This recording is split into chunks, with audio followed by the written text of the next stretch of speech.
Ветер дует, солнце светит, огонь горит. Иван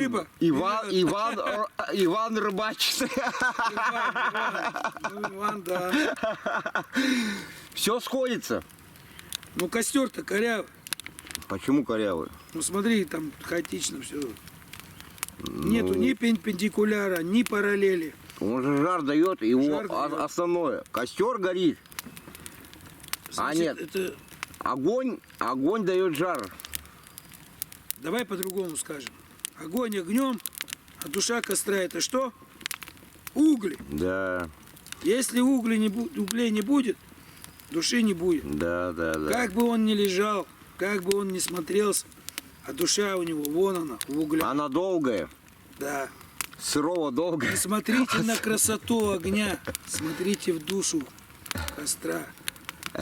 А душа у него в углях.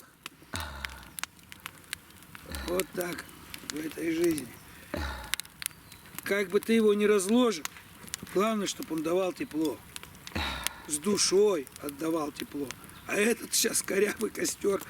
Я вон на 3 метра отошел. Красоты нет, а жар идет. О как. Голос у меня так и не восстановился.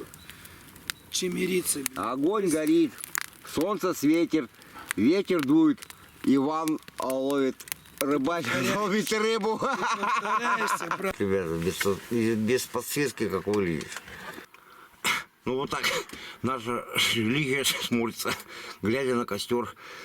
Ну сейчас уже 4 часа уже расцвело. Выключаем, короче, подсветка, она видоизменяет все равно весь естественный процесс восприятия мозга естественной природы. А вот такой вид из УАЗика, где мы спим, более приятен.